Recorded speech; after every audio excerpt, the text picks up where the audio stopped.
first system is the one we've talked about being the most important to the launch process, and that's the Sunday service. What system are you going to have in place to make the Sunday service come around on a weekly basis after the launch?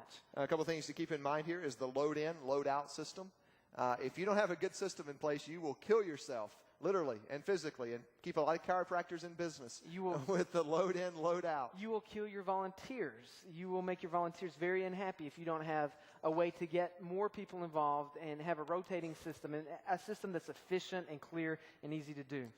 Bill Easom has a great book that I did not reference in your notes, but it's called The Nomadic Church.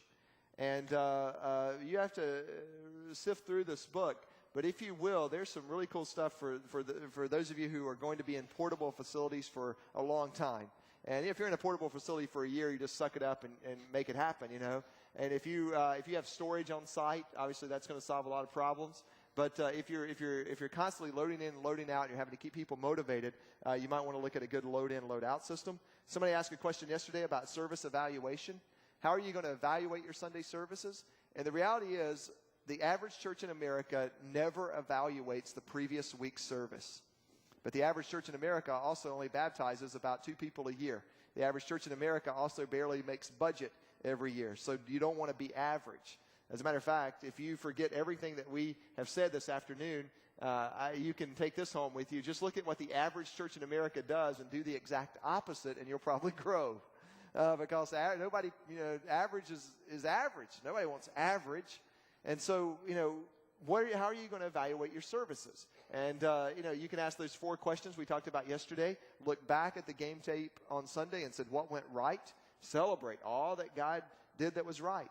Then ask yourself 3 other questions. What went wrong? What was missing? And what was confusing? And that's really 3 questions that ask the same thing, which is what did we not do so well the day before? But they help you get at that. And then you have a week to fix it so that your service is better the next time. And you want to be constantly getting better, because the quality of your services will affect your growth. That's why I challenged you yesterday to always look like a church that's twice your size. Keep that as a moving target, getting better. The third system is the third part of the system is the Sunday staff volunteer system. How are you going to get volunteers every single week? Because doing monthly volunteers, that's pretty easy. You can just make phone calls. You have a whole month to get them together.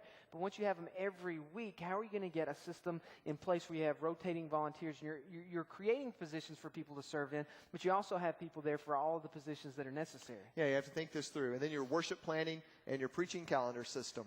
And that is, once a church launches, here's a big principle. Once a church launches, they just keep on launching. And so you launch in February, then you just sort of launch again in Easter. Now, you don't have to do the monthly services. You just promote that next big series. And then you launch again that fall. And so the preaching calendar will drive that, and your worship planning will drive that. Because you don't do an attraction series every single month. Sometimes you have to do a series that just focuses on the body. Sometimes you have to do a series that just focuses on some specific needs of your community. But about 3 or 4 times a year, you can do another big